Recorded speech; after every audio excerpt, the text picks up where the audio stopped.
കൊട്ടാരക്കരയിൽ ഏർപ്പെടുത്താൻ പോകുന്ന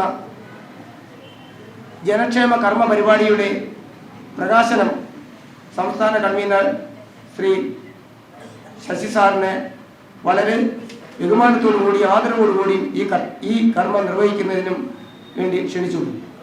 അപ്പോൾ ഈ കർമ്മ പരിപാടികളെ സംബന്ധിച്ചുള്ള ഇത് ഞാൻ സംസ്ഥാന കോർഡിനേഷൻ കമ്മിറ്റി ചെയർമാനും അതോടൊപ്പം തന്നെ കൊട്ടാരക്കര താലൂക്കിൻ്റെ പ്രഗത്ഭനായ പ്രവർത്തകനും നേതാവുമായ ശ്രീ ബാലൻ സാറിനെ ഞാൻ ഏൽപ്പിക്കുന്നു നിങ്ങളുടെ അനുവാദത്തോടെ. എനിക്ക് ബ്രാഹ്മണനായി ജനിക്കണം എന്ന് കേരളത്തിലെ അറിയപ്പെടുന്നൊരു വ്യക്തി പറഞ്ഞു. നമുക്കറിയാം, ഒരു കാലഘട്ടത്തിൽ ഈ കേരളത്തിൻ്റെ എല്ലാ സ്ഥലങ്ങളും ബ്രാഹ്മണരുടെ കൈവശമായിരുന്നു.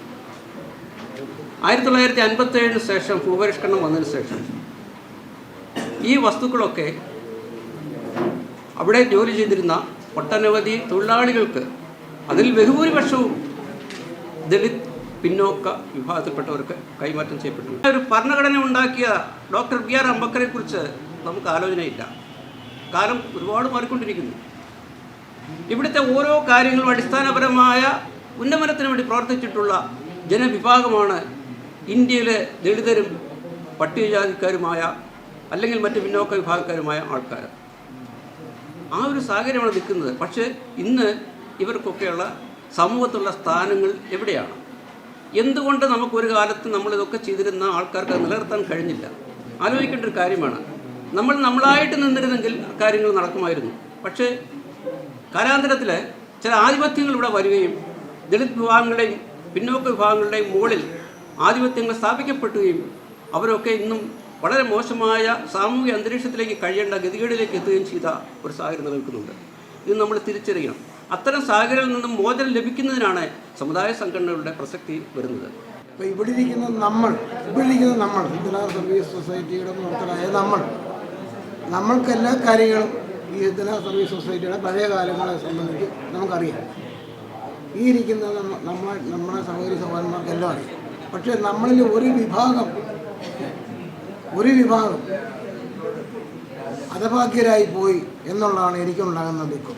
കാരണം ഈ എന്ത് തിന്മകൾ കണ്ടാലും എന്ത് അധർമ്മങ്ങൾ കണ്ടാലും അതിനെ അനുകൂലിച്ച് പോകുന്ന ഒരു സമൂഹം നമ്മുടെ ഒരു വിഭാഗം, നമ്മളെ ഒരു വിഭാഗമുണ്ട്. അവരെ നമുക്ക് നേർവഴിയിൽ കൊണ്ടുവന്ന് നമ്മുടെ സമാജത്തെ ശശി സാർ പറഞ്ഞ പോലെ, കൺവീനർ ശ്രീ ശശി സാർ പറഞ്ഞതുപോലെ നമ്മുടെ സമൂഹത്തെ ഉദ്ധരിക്കുന്നതിന് വേണ്ടി, അവരെ ഉയർത്തുന്നതിന് വേണ്ടി എല്ലാ കാര്യങ്ങളും നമുക്ക് ചെയ്ത് അതിന് പ്രാവർത്തികമാക്കി ചെയ്തുകൊണ്ട് നമുക്ക് അവരെ നേർവഴിക്ക് നയിക്കണം എന്ന് മാത്രം ആശംസിച്ചുകൊണ്ട് നിങ്ങൾക്കെൻ്റെ അഭിവാദ്യം. 13ഓളം കേസുകൾ ഈ സംഘടന അനീതിക്കെതിരെ പല പ്രദേശങ്ങളിലും ആളുകൾ പറയുന്നുണ്ട്, സംഘടനയെ കേസിൽ കൊണ്ട് എത്തിച്ചു, സംഘടന ഇങ്ങനെ ആക്കി അങ്ങനെ ആക്കി.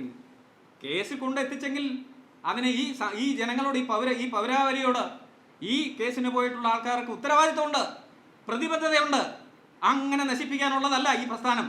അതുകൊണ്ട് അങ്ങനെ നശിപ്പിക്കാൻ ശ്രമിക്കുന്നെങ്കിൽ അവർ ചെയ്ത ഓരോ തെറ്റിനും അക്കമിട്ട് മറുപടി പറഞ്ഞുകൊണ്ട് അതിനെ ചോദ്യം ചെയ്തുകൊണ്ട് കേസ് കൊടുക്കാൻ ഒരു പറ്റും ആളുകളില്ലെങ്കിൽ ഇന്ന് ഇവിടെ നമുക്ക് കൂടാനുള്ള സാഹചര്യം പോലും ഉണ്ടാകാതെ നമ്മുടെ വീട്ടുകളിൽ അകത്താണെങ്കിൽ നമ്മൾ കഴിയേണ്ടി വന്നേനെ. അതുകൊണ്ട് നല്ല കാലമാണ് വരാൻ പോകുന്നത്.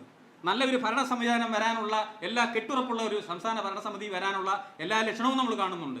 അതുകൊണ്ട് നമ്മളെല്ലാവരും ഇനി വരുന്ന കാലഘട്ടം അനുസരിച്ച് നല്ല പ്രവർത്തനങ്ങൾ നമുക്ക് കിട്ടണം, നല്ലൊരു സംഘടന നമുക്കുണ്ടാവണം. ആ സംഘടനയുടെ ഭരണസാരഥ്യം വഹിക്കുന്നവരെ ഉന്നതരായിട്ടുള്ള ആളുകളാണ്.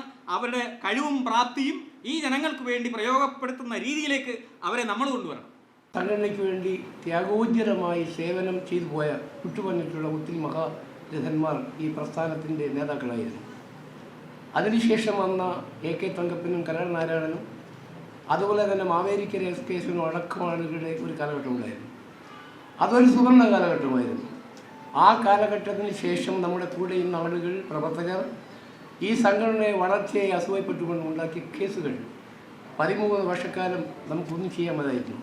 ഞാൻ ആ ഭൂതകാലം ഓർമ്മിപ്പിക്കുകയല്ല, അറിയാൻ വേണ്ടി പറയുകയാണ്. ആ ഭൂതകാലത്തിൻ്റെ 13 വർഷത്തിന് ശേഷം ഈ സംഘടനയിലെ ചെറുപ്പക്കാരായ ആളുകൾ, അതിന് അനുഭവ സമ്പത്തുള്ള ആളുകൾ, ഞാനടക്കം ആളുകൾ ആ കേസൊക്കെ തീർത്ത് ക്ലിയറായി സ്റ്റേറ്റാക്കി ഈ സംഘടനയെ പുറത്തേക്ക് കൊണ്ടുവന്നിട്ടുണ്ടായിരുന്നു. നമ്മുടെ സംഘടന എന്ന് പറയുന്ന ഒരു ജാതി സംഘടനയല്ല ഈ സംഘടന. അങ്ങനെ നമ്മൾ തെറ്റിദ്ധരിക്കരുത്. സാമൂഹ്യമായി, സാംസ്കാരികമായി എല്ലാ രീതിയിലും പ്രവർത്തിക്കുന്ന സംഘടനയാണ്. എന്ന് പറഞ്ഞാൽ നമ്മുടെ ഭരണഘടനയിലെ മുൻ ചരിത്രം പരിശോധിച്ചാൽ ഈ RSP എന്ന് പറയുന്ന പ്രസ്ഥാനത്തിൻ്റെ ഒരു പോഷക ഘടകമായിരുന്നു സംഘടനയെന്ന് രേഖകൾ പറയുന്നുണ്ട്. ഞാൻ രാഷ്ട്രീയം പറയല്ല. ആ കാലഘട്ടത്തിന് ശേഷം ഒത്തിരി ആളുകൾ ഉണ്ടാക്കിയ വിപത്തുകൾ, ഞാനത് ഓർമ്മിപ്പിക്കുന്നത് നിങ്ങൾക്ക് ചിന്തിക്കാൻ വേണ്ടി പറയുകയാണ്. അന്നുള്ള ആളുകൾ, നമ്മുടെ ആളുകളെല്ലാം സംഘടന സ്നേഹികളായിരുന്നു.